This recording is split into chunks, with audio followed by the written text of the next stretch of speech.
ప్రకటించే హక్కు ఉందంటారా? హక్కేం లేదు. ప్రపంచ పోలీస్‌గా అంటున్నాను కదా! నేనంతే కదా! ప్రపంచ పోలీస్‌గా అమెరికా వ్యవహరిస్తుంది మొదటి నుంచి కూడా. దాన్ని ఇప్పుడు కొత్తగా కాదనేది కూడా ఏం లేదు కదా! ఐక్యరాజ్య సమితి లాంటి దేశం గాని, ఐక్యరాజ్య సమితి లాంటి వ్యవస్థలు గాని, ఇతరత్రా మనకు దేశంలో ఉన్న G7 గాని, G20 గాని, బ్రిక్స్ గాని, మన విషయానికొస్తే సార్క్ దేశాలు గాని కొన్ని ఒప్పందాలు చేసుకుంటున్నాయి. అటువంటప్పుడు ఏ ఒప్పందంలో ఏ ఏ ఐక్యరాజ్య సమితి మాదక ద్రవ్యాల విషయంలో ఏం చర్య తీసుకోగలుగుతుంది? చూస్తున్నాం కదా! 87 ముసలిదయిపోయింది ఇప్పుడు.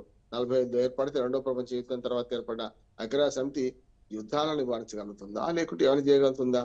ఏమైనా చేస్తే ఒకదానికొకటి వ్యతిరేకంగా వీటో పవర్ ఉండనే ఉంది. 5 దేశాలకు వీటో పవర్ ఉంది గనుక ఇవాళ ఏకధ్రువ ప్రపంచం అనుకుంటుంది అమెరికా గాని, హ్మ్. కొంతవరకు కొన్ని విషయాలలో అమెరికాకు మద్దతొచ్చే అవకాశం ఉంది. ఇట్లాంటి మాదక ద్రవ్యాల విషయంలో అంటున్నాను. అందరూ నష్టపోతున్నాం గదా! మాదక ద్రవ్యాల విషయంలో. ఎప్పుడు నేను ఒక మాట చెప్తుంటాను చక్రి. హ్మ్. ఇప్పుడు ఒక రైతు తన పొలంలో ఉన్న ఎలుకలను తాను మాత్రమే నిర్మూలించుకుందామంటే లాభం లేదు.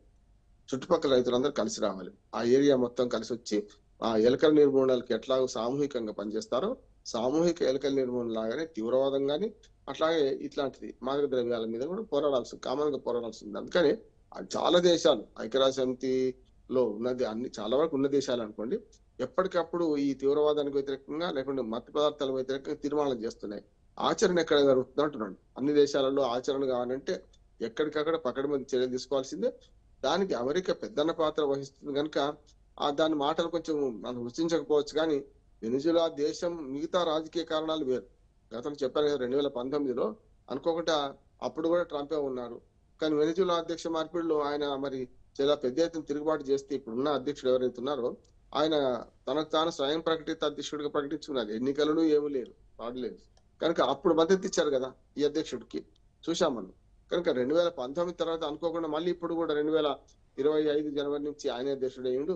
అప్పుడు మద్దతిచ్చిన ఆయనకి ఇప్పుడు ఇవాళ దేశం పట్ల కోపం లేదు. దేశం చేస్తున్న పనుల పట్ల, దేశం నుంచి మాదక ద్రవ్యాలు రవాణా పట్ల ఆయన కోపం ఉంది. తప్పనిసరిగా మనము అటువంటి దాన్ని మనకు మద్దతు ఇవ్వాల్సిందే గదా! అంటున్నాను నేను.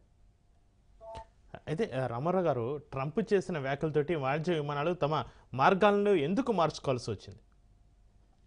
అంటే ఇప్పుడు ఎయిర్ ట్రాఫిక్ బంద్ చేసిందంటే ఒకవేళ అమెరికా చెప్పినట్టు వెళ్ళలేదనుకోండి, వాటికి ఏటీసీ కంట్రోలింగ్ మనకు అనుమతి దొరకదు ఎక్కడైనా దిగడానికి గాని.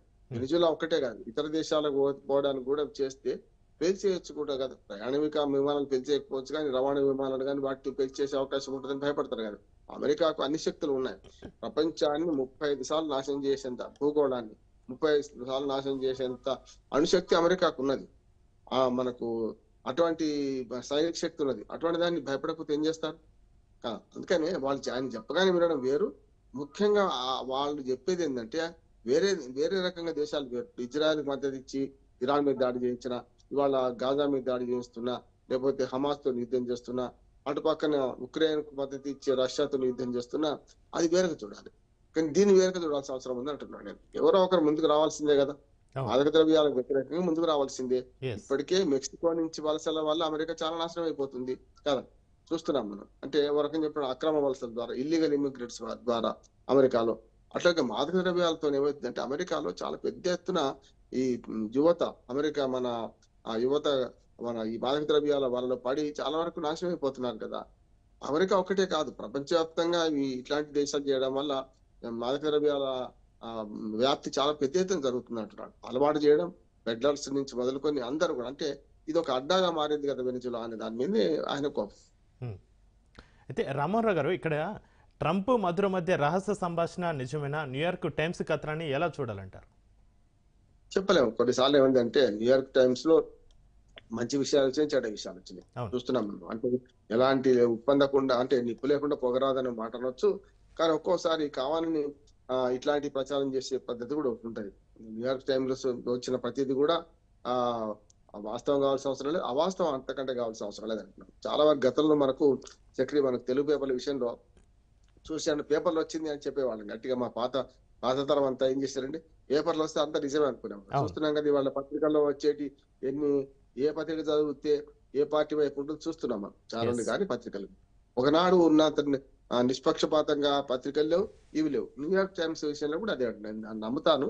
హ్మ్. కానీ చెప్పలేము కూడా అంటున్నాను. ఒక్కోసారి ఈ నిజం కావచ్చు, అబద్ధం కావచ్చు. అంటే ఫ్యాక్ట్ చెకింగ్ మనకు మిషన్ పెట్టుకుంటే కూడా సాధ్యం కాదు. ఇంకోటేందంటే మనం అనుభవంతో కొన్ని విషయాలు చెప్పవచ్చు. నా ఉద్దేశం ఏంటంటే కొంతవరకు అందులో నిజం ఉందని నేను అనుకుంటున్నాను.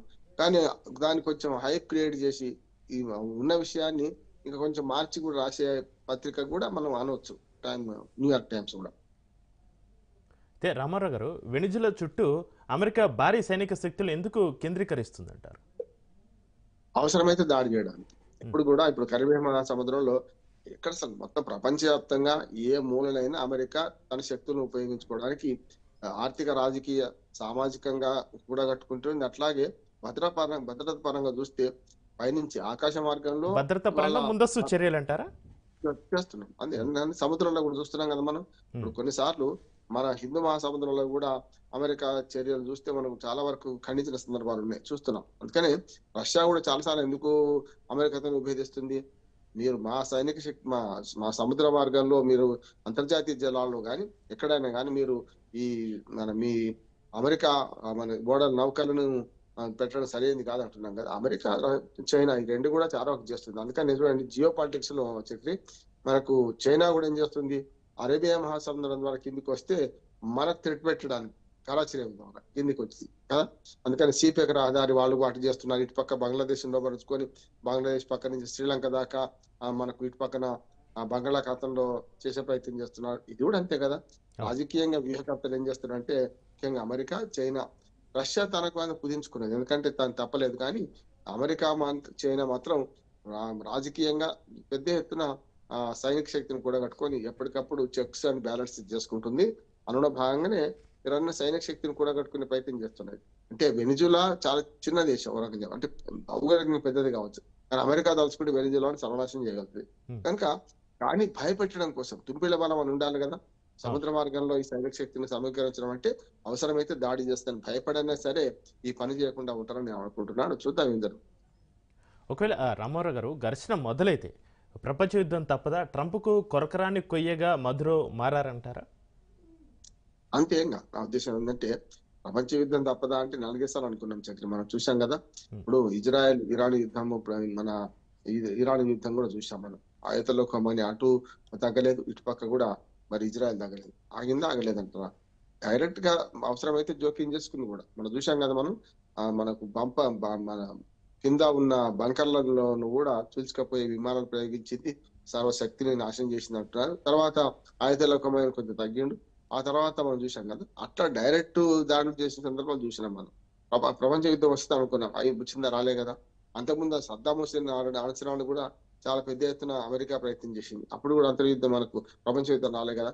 ఇప్పుడు అందరూ అద్దాల గదిలో కూర్చున్నారు చక్రి. ఎందుకంటే మనందరూ చాలా 9 దేశాల దగ్గర అఫీషియల్ గానే, ఇవాళ 12 దేశాల దగ్గర అఫీషియల్ గానే మనకు అణ్వాయుధాలు ఉన్నాయి.